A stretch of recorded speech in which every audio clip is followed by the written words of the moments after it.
Welcome to qualifying for this weekend's French Grand Prix. The teams are making their last-minute adjustments before the lights go green and the fight for pole position gets underway.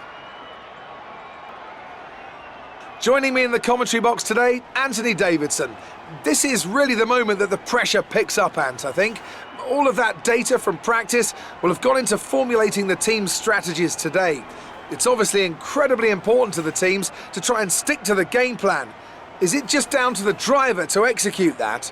Simple as that, isn't it, Crofty? The teams clearly have their strategies in place, but now it's time just to let them get out there and do what they do best. But you are right, it really is up to the drivers out there, not just to deliver on teams' predictions, but also to deal with the things they can't predict. Clear focus and a calm head, that's really what they need.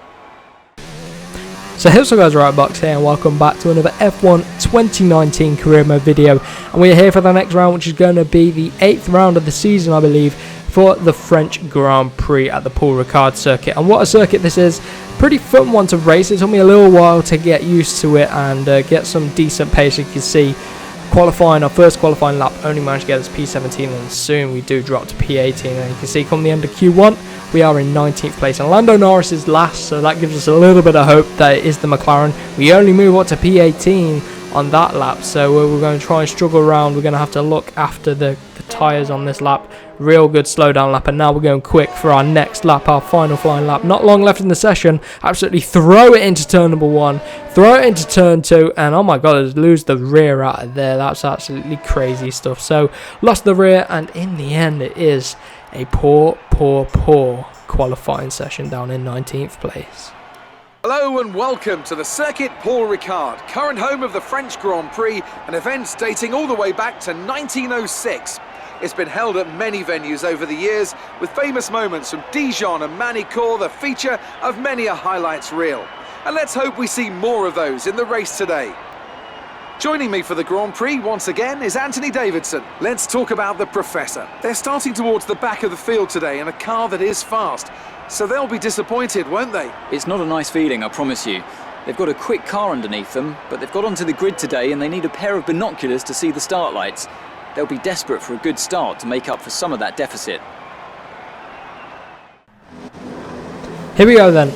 We are on the grid for the 5 red lights, and we are going to go out any second now. Starting in P18, Giovinazzi and Raikkonen just ahead in the Sauber Alfa Romeo cars, and it is Kubica in the Williams that goes flying up our inside. What a start from him. And now Weber, our former rival in F2, we're trying to up the inside of Kubica, trying to get back at him, and oh my god, Kimi Raikkonen clipped the back of him, and that is us into stone dead last. And as I was saying, I was struggling for pace around here, struggling to try and find some pace, so we are in stone dead last. So at this point I am really worried in the race that this McLaren doesn't have the pace to get up there. But look, there's Norris, he's all the way up there. I'll get a little bit of a cutback on Kimi and Weber there in the Toro Rosso, so that's a good move. Up into P18, that was quite a clever move actually, if I do say so myself. But now trying to find a way past Giovinazzi, trying to break at the chicane up the inside of Kubica as well. I would take that all over the back of the next Toro Rosso man, Albon, and then George Russell and the other Williams up the road. He's pretty quick as well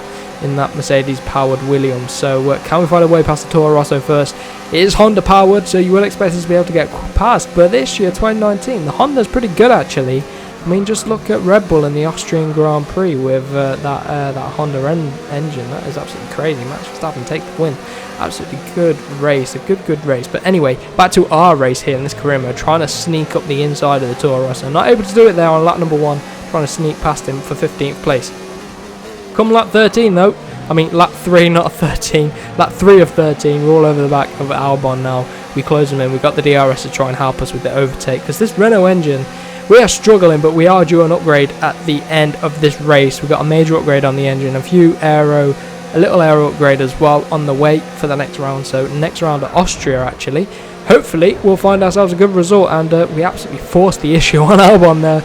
Very aggressive, but I think we get away with it without a penalty from the steward. So up into P15 now, George Russell next in the Williams, and we'll be looking to find a way past him as soon as possible. We've got the DRS, and it is helping us with this really slow McLaren. Like I say, a couple of upgrades on the way, so expect a big performance boost for the next round at Austria, so stay tuned for that. Anyway, back to our current race, where I'm starting to pick up some more confidence now around here. I'm all over the back of Russell. I can overtake someone and then make our way up to the next guy pretty well. So we are on the soft tyres, whereas he's on the mediums. We're trying to force the issue again like we did with Albon.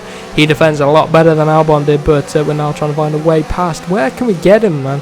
We're just struggling, sat behind him. Someone up the inside at turn 12, not going to work. He fights it back round the outside. We tried that move a couple of times. Now, on the next lap, we're trying again. Look at that front left, 43%. I'm going to have to send it in for the pits very, very shortly, but this time we get the move done on George Russell. It's now onto the back of our teammate, Lando Norris. And end of lap number 5, we are in the pit just behind Kevin Magnussen. I thought we were going to smash into him at the pit lane entrance, but we weren't able to hit him. Obviously that's not a good thing, because we have to replace the wing, but now we're going to be stuck in traffic here at the French Grand Prix. We get held a little bit more. I think everyone's been held up at the pit stop stages because we come back out right behind Kevin Magnussen, who we entered in with. So let's try and hunt him down in the Haas. Ferrari power car, so it is quick in a straight line, but does he have the grip through the corners? I don't know. This McLaren is starting to feel fantastic. Really good on its tyres as well. I find that we have a lot of late race pace. We're able to look after the tyres and really exploit the tyres come the end of our stint. But anyway, up the inside of Magnussen, make it nice and easy. Purple middle sector and everything. Nice, easy move on him for P15. End of lap number 6. Few cars in the pit, so we'll find our way up into what position we're going to find.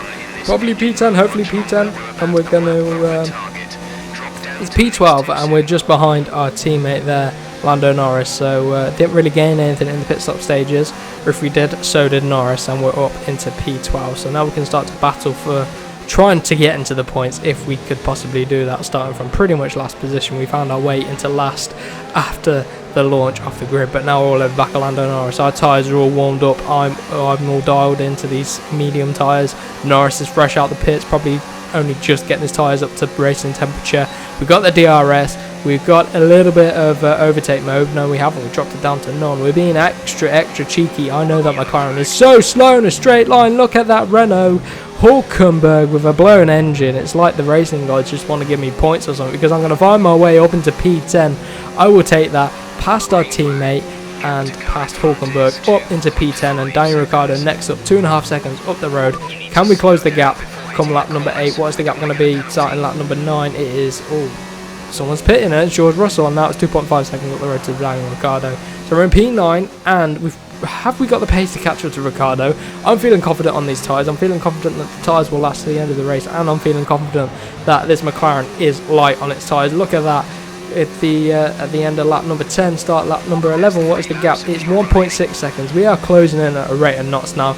As we get further and deeper into this race, we're closing in on Daniel Ricciardo. So we're going to stick it with him at lap number 12, trying to find a way past him. We're going to hopefully pick up the DRS as we come around turn 7 and pick up the DRS on this next little straight, and then we're going to absolutely bomb it on the brakes into the chicane, try and get a fantastic launch out of there. We're trying to save up some ERS deployment for the last lap, but I need to use it on this next little straight, probably to try and get the overtake done. I don't want to leave it too late in this race. Look at the tyres, the rears are absolutely loving it. There's a little bit of wear on the engine, but nothing really to worry about. We're closing in, and it's not enough, so it looks like we're going to have to do it late, unless we can get up the inside here. Now back out of that, I'm just going to try and stick with him, try and play it clever, save up the ERS, and we'll do it on the last lap. Well, fingers crossed, that's the plan. Here we go, last lap time, and picking up the DRS. He's got a Renault power car as well, so we shouldn't have to use any overtake mode. We're getting a good run, fantastic run. Brake late round the outside, 100 metres, just after the 100 metre buzz. Look at us pushing it into that chicane. Very, very deep on the brakes. And locking up that inside tyre just for good measure. And here we go. He's coming back at us. Daniel Ricciardo in the last sector, trying it round the outside. We're going to force him out wide, try and defend really aggressive. I do want to hold on to as many points as possible. It is P8 right now. Daniel Ricciardo, nothing he can do. As long as I can keep hitting the apexes around the last 2 corners, we should be okay to bring it home for P8. Butler just ahead of us in that Racing Point car, our rival from F2. But we are going to be able to fend off Daniel Ricciardo. One more lap, he would have got us, I think. He must have been saving his tyres as well. But that's going to do it for this episode. I'm going to leave you with the stand-ins, race results, and the constructor stand-ins as well. So for now, I will see you in the next one.